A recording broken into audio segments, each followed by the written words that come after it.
고린도후서 12장 11절부터 21절 말씀인데요. 11절 12절 교독하고 시작하겠습니다. 내가 어리석은 자가 되었으나 너희가 억지로 시킨 것이니 나는 너희에게 칭찬을 받아 마땅하도다. 내가 아무것도 아니나 지극히 크다는 사도들보다 조금도 부족하지 아니하니라. 12절 읽겠습니다. 시작. 사도의 표가 된 것은 내가 너희 가운데서 모든 참음과 표적과 기사와 능력을 행한 것이니라. 자, 11절 보겠습니다. 지금까지 바울이 거짓 사도들의 거짓된 그 자랑, 그리고 그것에 분별 없어서 동조하고 막 환호하면서 도리어 바울을 이렇게 폄하하고 비방하고 있던 그 성도들로 인해서 억지로 마지못해 그들과 같이 똑같이 어리석은 자가 돼서 자랑을 했다라고 지금 이야기를 하고 있는데, 사실은 우리가 내용을 살펴봤지만 자랑인지도 몰랐잖아요, 그죠? 그러니까 이게 거짓말하고 자랑하는 사람은요, 진짜 아무것도 아닌 거 거짓말 끌어서도 자랑하지만, 바울은 삼층전 체험했는데도 정말 그게 자랑인지 누가 느끼지 못할 정도로 했는데, 어쨌든 자랑은 이제 끝이 났어요. 11절 띄워놓으시고요. 그런데 이 말을 하고 나서는요, 그들 앞에 이런 한마디, 좀 씁쓸한 한마디를 덧붙이고 있는데, 이렇게까지 변호해야 되는 자신에 대해서 한번 따라하겠습니다. 나는 너희에게 칭찬을 받아 마땅하도다. 이 말 이런 거 안 하고도 사실은 칭찬받아 마땅한데, 이 말을 하고 있어도 여전히 지금 뒤에 내용이 다 변명해야 되는 내용들이거든요. 답답한 마음이 여기에 좀 표현되어 있습니다. 그렇다고 나는 너희에게 칭찬을 받아 마땅하도다 이 말을 한다고 해서 바울이 사람의 칭찬에 목말라 있는 사람이었느냐? 그렇지는 않습니다. 우리 사실 바울은요, 지금 누군가 나를 칭찬하고 했다고 해서 막 업되고 누가 나를 비방했다고 해서 막 다운되는 사람이 아니었습니다.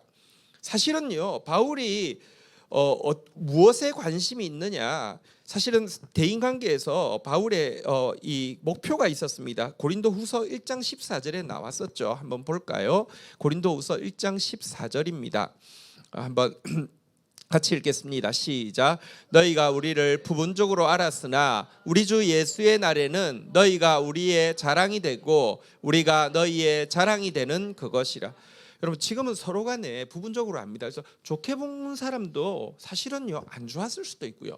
여러분이 좀 그냥 별로다고 생각했던 사람이요, 사실은 여러분을 정말 사랑하고 축복하는 사람이었을 수도 있습니다. 근데 주 예수의 날이 되면요, 부분적으로 알던 것이 온전히 알게 될 것입니다. 저분이 저런 마음으로 그렇게 오해받고 있으면서도 참았네, 혹은 난 저분 정말 좋은 분인 줄 알았는데 사실은 아니었네, 전부 다 드러나게 되는 그날에 너희는 우리 자랑이 되고 우리는 너희 자랑이 되는, 이게 목표라는 것입니다. 당장 칭찬했다고 엄청 좋아하는 것도 아니고요, 당장 비방한다고 엄청 싫어하는 것도 아니고, 실은 그날에 서로가 서로에게 자랑이 되고 서로가 서로에게 참된 칭찬이 되는 관계에 관심이 있었기 때문에 칭찬에 목말라서 그런 것이 아닙니다. 또 사실요, 바울은 자기의 권위를 내세우는 것을 그렇게 즐겨하는 사람도 아닙니다. 한때 한국 교회에서 되게 많이 유행하던 단어가 사자님이라는 단어가 있어요. 주의 종이라고 부르며 욕 야단치고, 어디 주의 종이냐고, 주의 사자. 근데 사자에다가 사자라고 또 부르니까 반말 같으니까 주의 사자님, 뭐 하는 겁니까? 사실요, 바울은요 자기의 사도권에 대해서요, 성경 바울 서신이 많잖아요, 그죠? 그 중에서 내가 사도다 혹은 하나님의 사도인, 이렇게 쓴 표현이 25구절 정도 나오는데요. 바울 서신이 되게 많은데요. 그런데 고린도 교회에만 12구절 이상을 썼습니다. 그러니까 절반 가까이를 고린도 교회 한 교회에만 쓰고 있어요. 왜냐고 하면 끊임없이 의심하고 비방하고 하니까 썼고요. 차라리 마게도냐 교회 있잖아요, 그죠? 데살로니가 전후서는 시작할 때 사도란 말 아예 안 썼고요. 빌립보 교회, 마게도냐 지역에서 첫 교회죠. 너무너무 사랑했던 교회죠. 빌립보 교회는요, 자기를 소개할 때 뭐라고 소개했냐면, 주 예수 그리스도의 종인 나 바울은 사랑하는 빌립보 성도들에게 편지하는, 그러니까 사도권을 내세우고자 하는 마음이 진짜 없는 사람인데, 지금 그럼에도 불구하고 나는 너희에게 칭찬을 받아 마땅하도다 라고 이야기했던 이유가 있습니다. 칭찬할 자를 칭찬하고 자랑할 자를 자랑하고 존경할 자를 존경하고 두려워할 자를 두려워하지 않으면요 반대의 일이 꼭 생기기 때문에 그렇습니다. 칭찬하지 않을 자를 칭찬하고 열광하고 있잖아요. 지금 고린도 교회가 자랑스럽지 않은 사기꾼들을 자랑하고 있잖아요. 존경해서는 안 되는 사람에게 존경을 보내고 있고 두려워하지 않을 자를 두려워하고 있기 때문에 나는 너희에게 칭찬을 받아 마땅하도다 이렇게 참 씁쓸하게 말을 붙이고는요. 이어지는 내용이 뭐냐고 하면 계속되는 내용이 거짓 사도들이 바울을 공격하고 있는 이슈들에 대해서 논박을 하는 것입니다. 11절 후반부에 보면 나는 내가 아무것도 아니나 지극히 크다는 사도들보다 조금 더 부족하지 아니하니라 이런 표현이 있는데 이게 어떤 뜻인지를 좀 설명할게요.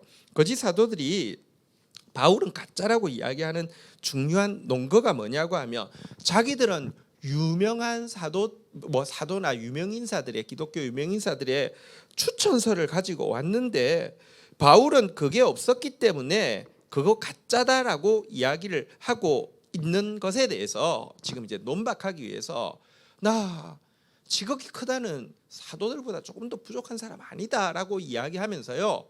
자기가 진짜 사도인 표가 12절에 보니까 두 가지로 이야기하고 있는데요. 내가 너희 가운데 모든 참음과 그리고 표적 기사 능력 이거 행한 거 그걸로 충분한 표다라고 이야기를 하고 있습니다. 이 중에서 먼저 표적 기사 능력 행한 것부터 좀 보도록 하겠습니다. 바울은 고린도 교회에서 정말 누구도 부인할 수 없는 표적과 기사와 능력이 나타났습니다. 바울이요 어느 지역에 가든지 사실 바울도 약간 고질병이 있어요. 일단 유대인들에게 눈이 더 가요. 되게 유대인들을 사랑했어요. 근데 유대인들에게 복음을 전하면 항상 해방이 일어나고 빨리 쫓겨나고 이런 일이 반복되었는데 고린도 교회도 마찬가지였어요. 유대인 먼저 전했는데 그들이 회방하고요. 이렇게 대적하고 하니까 홧김에 진짜 성령께서 약간 도우신 홧김에 옷을 털면서 나는 이제부터는 이방인에게로 가리라 이렇게 했습니다. 말해놓고 나서는 그날 밤에 얼마나 쫄았는지 모릅니다. 여러분 유대인들에게 복음을 전해도요 거절을 하고 해방을 하지만 어쨌건 하나님의 이름은 유대인의 것이라고 주장하는 그들에게 대놓고 이제 이방인에 가겠다고 했으니 그 지역에 사실은 지금도 유대인들이 힘이 되게 세잖아요. 그 지역의 실권을 가지고 있는 유대인들이 자기를 어떻게 이제 어떻게 대할지는 너무나 분명한 사실이기 때문에 정말 두려워하고 있을 때 하나님께서요 나타나셔서 말씀하셨습니다. 그것이 사도행전 18장 9절부터의 내용인데요.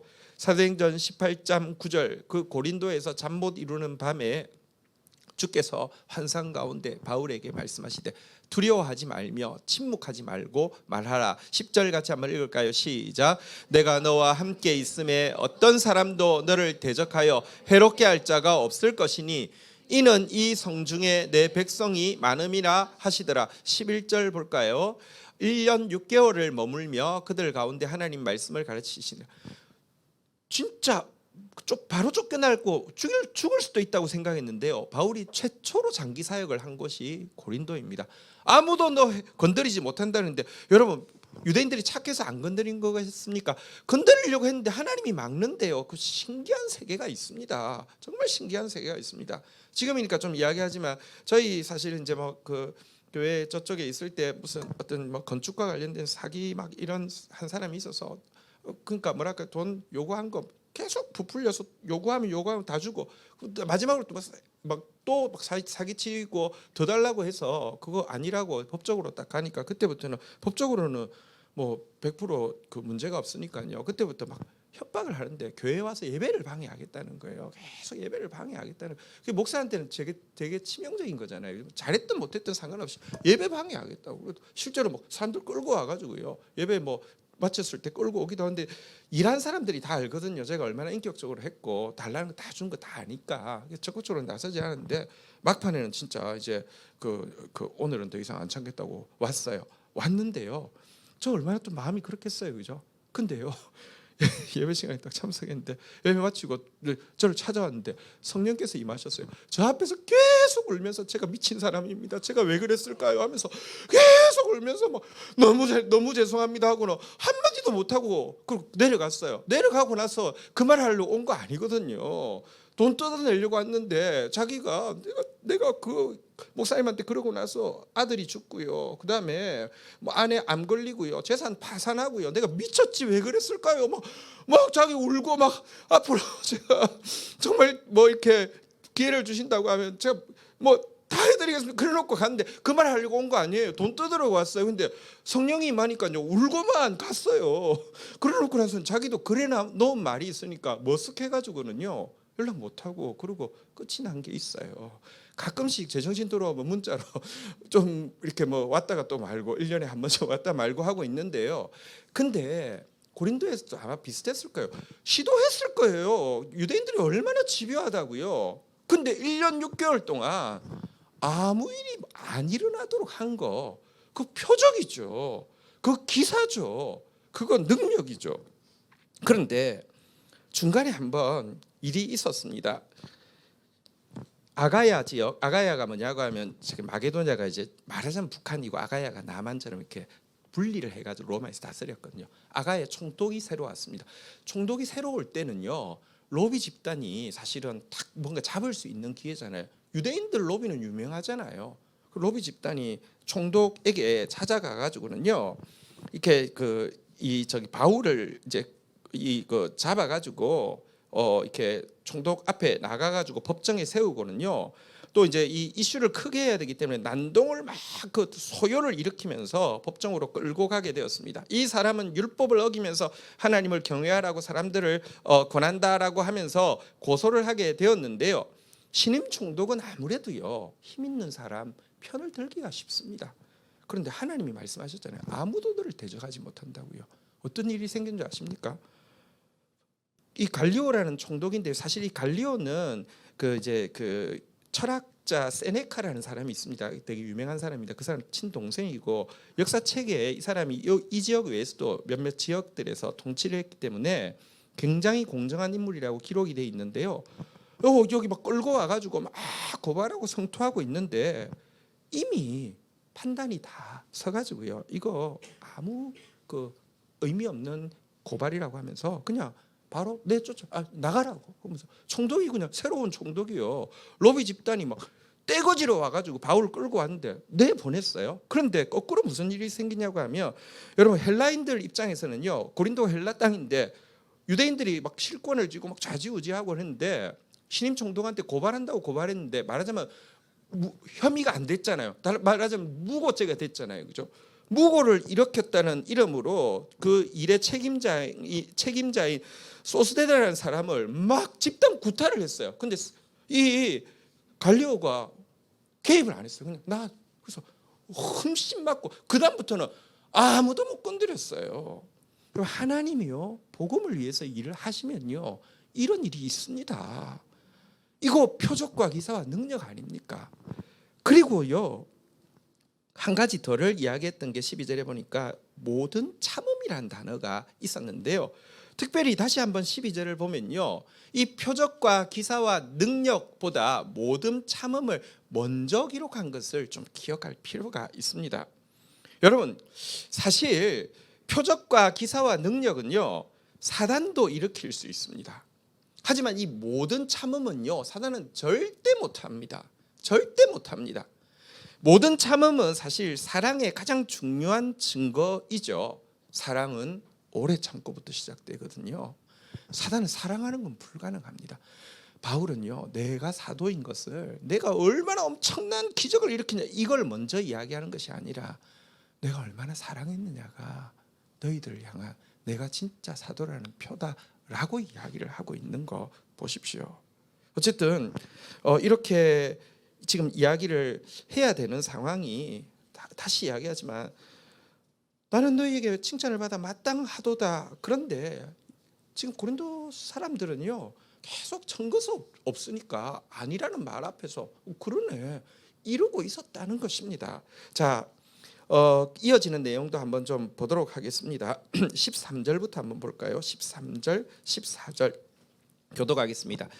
내 자신이 너희에게 폐를 끼치지 아니한 일밖에 다른 교회보다 부족하게 한 것이 무엇이 있느냐? 너희는 나의 이 공평하지 못한 것을 용서하라. 14절 같이 읽겠습니다. 시작. 보라, 내가 이제 세 번째 너희에게 가기를 준비하였으나 너희에게 폐를 끼치지 아니하리라. 내가 구하는 것은 너희의 재물이 아니요 오직 너희니라. 어린 아이가 부모를 위하여 재물을 저축하는 것이 아니요 부모가 어린 아이를 위하여 하느니라. 13절 한번 띄워놓으십시오. 또 거짓 사도들이 바울을 공격할 때 메뉴 중에 하나가 뭐냐고 하면 바울이 자비랑하고 재정적인 짐을 안 끼친 것, 다시 말하면 폐를 안 끼친 것에 대해서 집요하게 물고 늘어졌습니다. 앞에서는요, 너희들 앞에서 그런다고 해놓고는 딴 교회에서 돈 더 많이 받으려고 하는 거야, 이렇게 또 공격했는데, 여기서는 또 뭐라고 이야기하냐고 하면 너희들에게 돈을 안 받은 것은 첫 번째 너희들을 덜 귀하게 여기서 신경을 안 쓰겠다는 표시야. 그러니까 그냥 별로 관심이 없었기 때문에 돈을 안 받았어. 혹은 여러분도 그렇잖아요. 밥도 좋아하는 사람하고는 먹고 싶은데 별로 불편한 사람하고는 식사 한번 할까요? 다음에 하죠, 이렇게 넘어가잖아요, 그죠? 너희를 싫어해서 너희 돈도 싫었던 거야라고 이야기를 하고 있었던 거예요. 진짜 좀 치졸하죠. 어쨌든 이렇게 공격한 것에 대해서 바울이 이야기합니다. 내가 너에게 패키치지 아니한 일, 그러니까 재정적으로 짐을 지우지 않으냐는 일 외에 다른 교회보다 부족하게 한 것이 무엇이냐? 내가 너희들 있을 때 딴 교회보다, 예를 들면 이렇게 말씀 사역을 등한히 했느냐, 신방을 등한히 했느냐, 사랑하는 것을 등한히 했느냐, 지금 묻고 있습니다. 그러니까 이런 식으로 공격을 한 것이죠. 이것에 대해서 너희는 나의 이 공평하지 못한 것을 용서하라라고 하면서 여러분 그다음 절에 보면요, 세 번째 갈 것인데 그때도 폐 안 끼칠 것이다. 그러면서 나의 이 공평하지 못한 거 좀 용서하라. 이거 좀 꼬집는 말이죠. 세 번째 가서도 폐 안 끼칠 거다. 사실 너희들 딴 사람들에 비해서 차별한다고, 다른 교회보다 차별한다고 이야기했는데 난 너 다른 교회보다 편애한다고. 나는 너희들 아직 어리기 때문에 부모가 어린 자녀 돌보듯이 나 편애한다고, 나 편애하는 것 좀 용서해 달라고, 이렇게 지금 표현을 하고 있는 것입니다. 그러면서 이야기를 하죠. 왜 재정적인 짐을 안 끼치려고 하느냐? 부모가 원하는 것은 어린 자녀의 물질이 아니라 어린 자녀인 이 자체를 원하는 것이고, 진짜 부모라고 하면 또 어린아이가 부모 온다고 하면 필요한 것 준비하는 게 아니라 부모가 자녀를 위해서 필요한 것 준비하는 것처럼 아직까지 영적으로 어린 너희들 위해서 나 이번에 가서도 돈 안 받을 거다라고 지금 이야기를 하고 있습니다. 어쨌든 돈 문제를 가지고 계속 이런 식으로 공격을 했다는 것이죠. 이어지는 15절도 한번 볼까요? 같이 한번 읽도록 하겠습니다. 읽겠습니다. 시작. 내가 너희 영혼을 위하여 크게 기뻐함으로 재물을 사용하고 또 내 자신까지도 내어 주리니 너희를 더욱 사랑할수록 나는 사랑을 덜 받겠느냐. 이번에 가서도 내가 내가 내 돈 쓰는 것에 대해서 내가 크게 기뻐하면서 사용할 것이고, 아니 돈은 작은 것이고 내 생명, 내 시간 전부 쏟아부어서 줄 것인데라고 하면서 또 참 씁쓸한 표현을 하나 붙이고 있죠. 한번 따라하겠습니다. 너희를 더욱 사랑할수록 나는 사랑을 덜 받겠느냐. 앞에서도 참 붙었던 말, 나는 너희에게 칭찬을 받아 마땅하도다, 이 말도 사실 막 받고 싶어서가 아니라 너무 안타까워서 했는데, 여기서도 더 사랑할수록 덜 사랑받는 이 짝사랑 같은 이 고통을 지금 토로를 하고 있습니다. 16절에 보면 또 공격이 하나 있습니다. 여러분, 돈 문제는 특별히 되게 집요하게 공격을 하네요. 왜냐고 하면 저들이 원하는 건 돈이기 때문에 이렇게 상대적으로 바울을 이 돈 문제로 긁어 넘어져야지 자기들이 돈 끌어내기가 쉬웠기 때문입니다. 16절부터 또 한번 볼까요? 16절 17절 우리 교독하겠습니다. 하여간 어떤 이의 말이 내가 너희에게 짐을 지우지는 아니하였을지라도 교활한 자가 되어 너희를 속임수로 취하였다 하니 17절 읽겠습니다. 시작.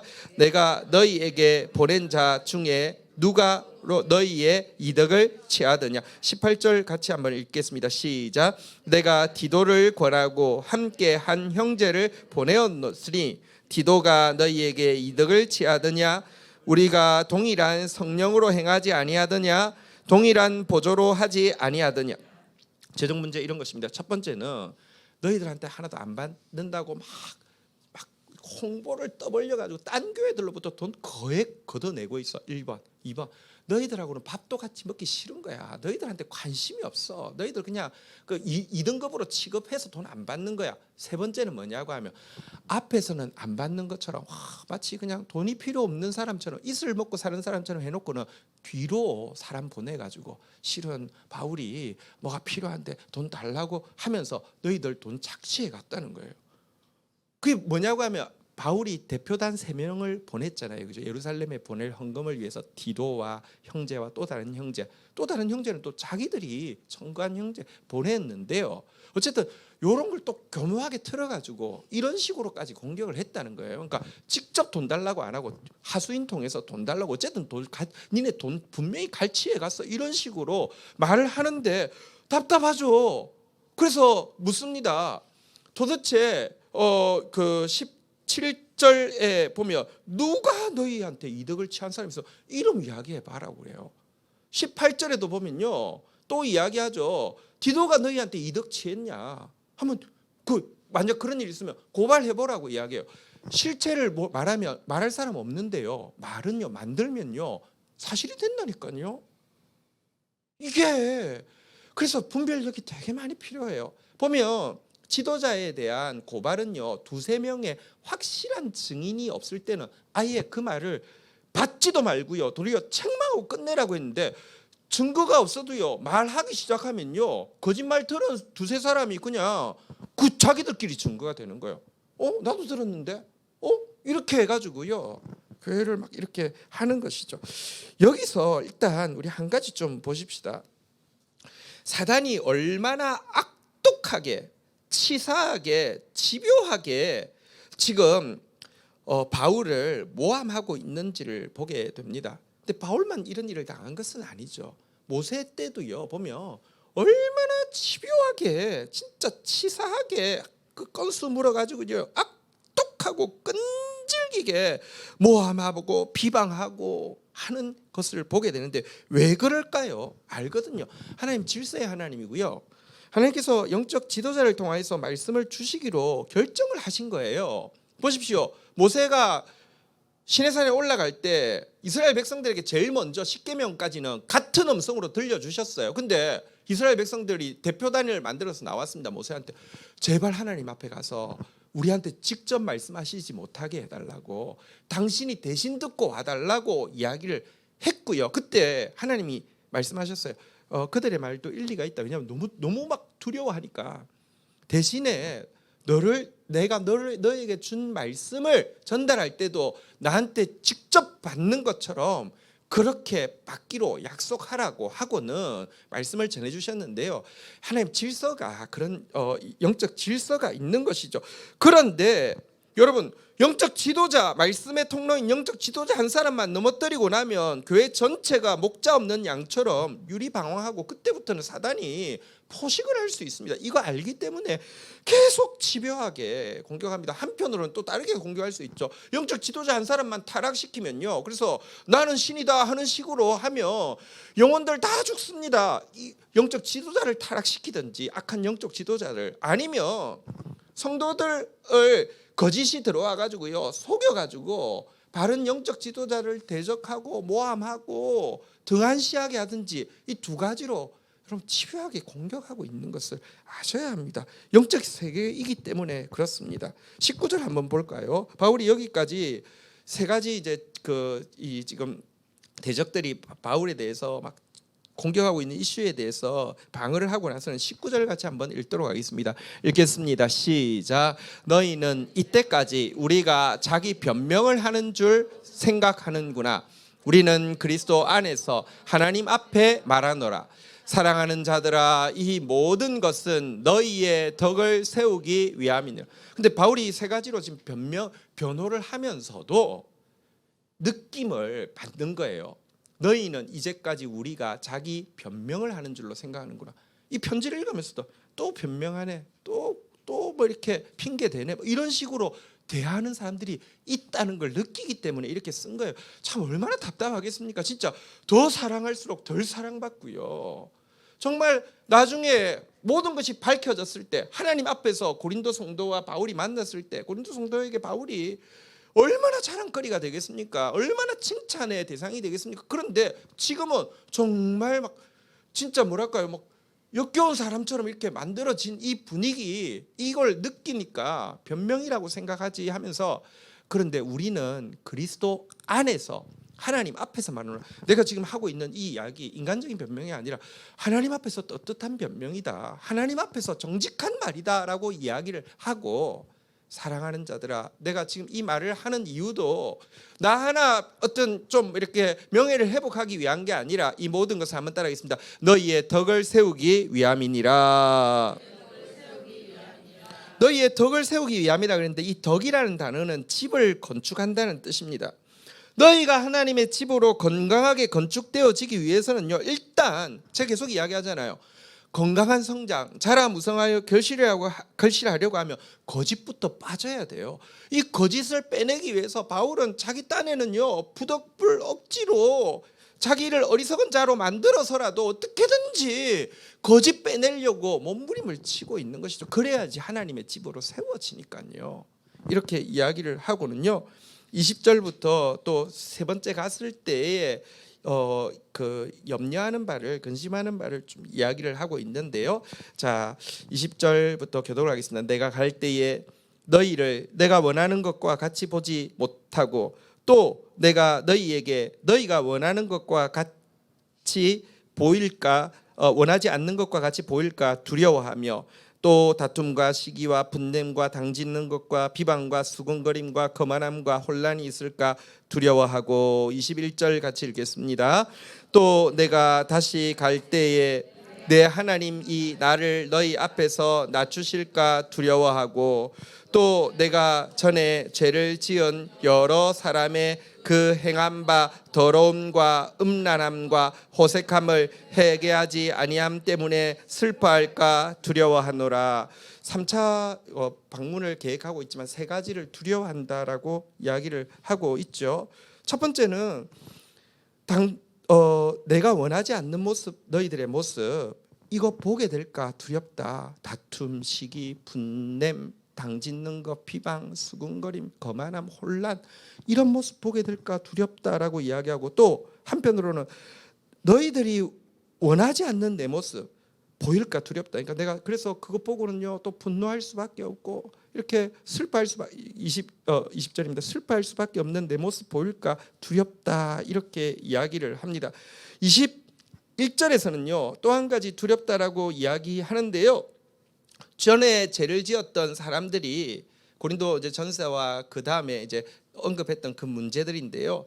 이 사람들이 온전한 회개하지 못하고 도리어 더러움, 음란함, 호색함, 이거 회개하다가 그치고는 다시 그렇게 돌아간 모습을 보게 될까 봐서 두렵다라고 이야기를 하고 있습니다. 회개해야 될 사람이 회개하지 않으면 더 악해지고요. 그러면 복음을 더 적극적으로 거부하게 됩니다. 이렇게 되면요,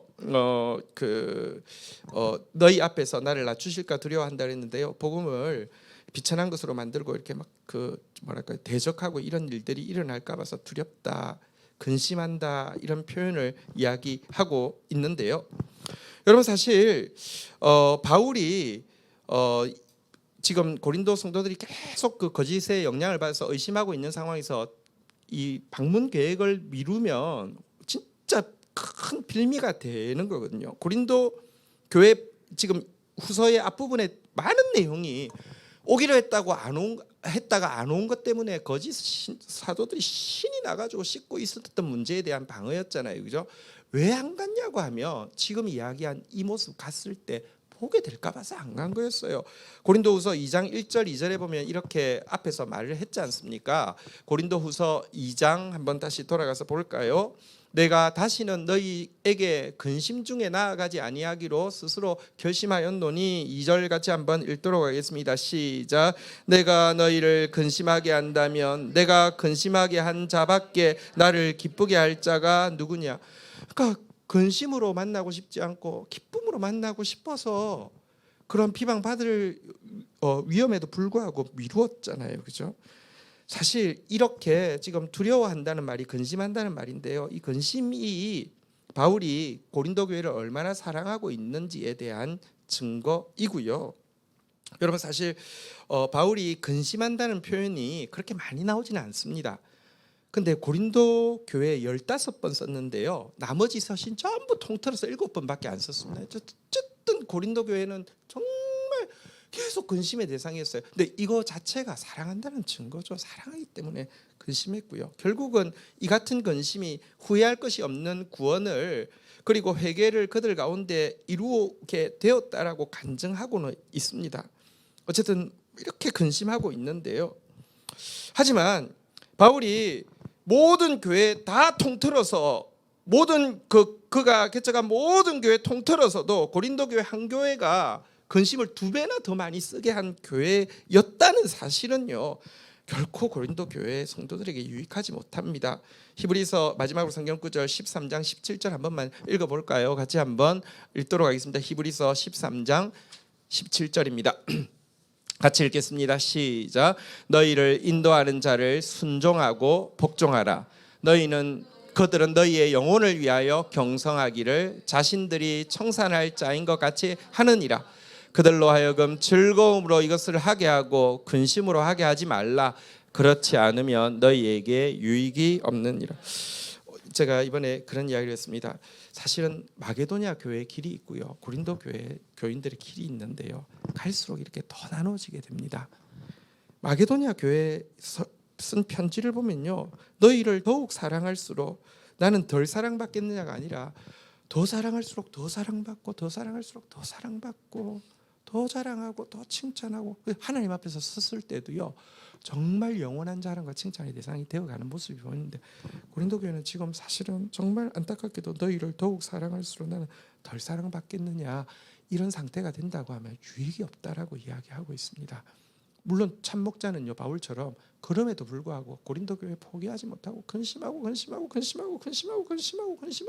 계속 씨름해야 되는 거, 그 바울의 또 몫이죠. 또 그걸 통해서 바울이 또 그리스도의 사랑을 또 알아가는 것이죠. 그렇지만 할 수만 있으면 마게도냐 교회의 성도의 길을 가야지 고린도 교회 성도의 신자의 길을 가는 것 지혜롭지 못합니다. 이 말씀 앞에서 또 하나님께서 이 말씀 주시는 이유가 뭘까요? 정말 덕을 세우기 위해서, 우리 교회를 건축하기 위해서, 자라무성하여 결실하게 하기 위해서 아니겠습니까? 반드시 자라무성하게 결실하게 할 것인데요, 오늘 이 말씀이 또 축복이 되었으면 좋겠습니다. 우리 함께 찬양하고 기도하는 시간 가지도록 하겠습니다.